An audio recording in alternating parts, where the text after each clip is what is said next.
Peggy, would you like to see the germ that's causing your trouble? I'd rather not, Doctor. I'd rather you did. It'll give you an understanding of the nature of your disease.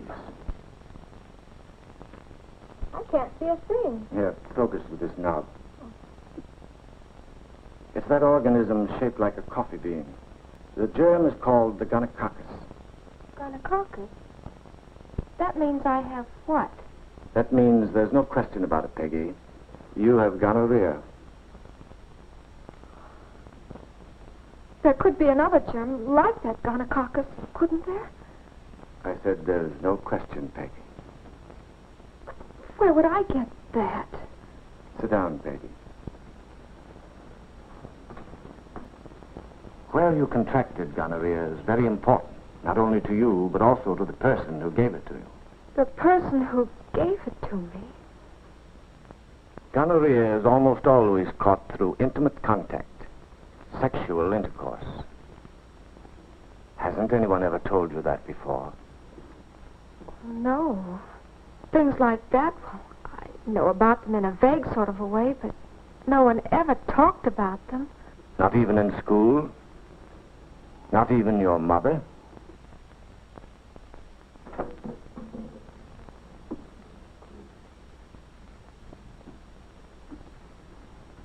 This couldn't happen to me. And now it has happened. It's a hard problem at 18, isn't it? Miss Farnsworth, come in, please. I don't think you'll have to go away. I'll tell your mother. And when you get home, be easy on her. She's a wonderful woman, Peggy. You'll find out when you get to know her.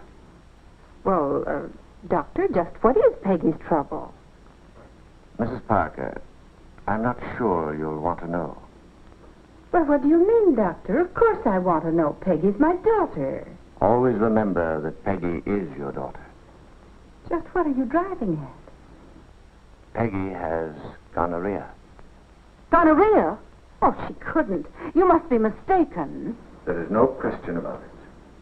Why, I just can't believe it. Well, we've given her everything. Why, she... Yes.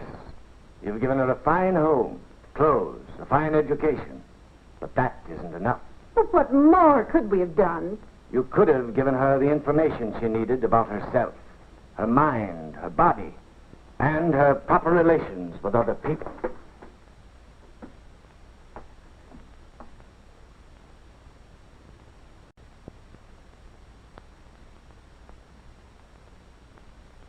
You can see from this that our problem basically is one of educating the public. Aren't we getting excited about a problem that's really not as serious as you're making it? Mrs. Harris, people with syphilis or gonorrhea don't go around talking about their disease. How do you do, Mrs. Adams? How do you do? Mrs. Adams has done a great deal of work with the young girls in this city and understands many of the aspects of our problem. I think you'll find that I'm an optimist. I have worked long enough with the young people to realize that if they're given the proper opportunities and understanding guidance, most of them will develop strong characters and good moral fiber. Excuse me, Doctor. To prepare these young girls for womanhood, we must start way back in the playground of the elementary schools.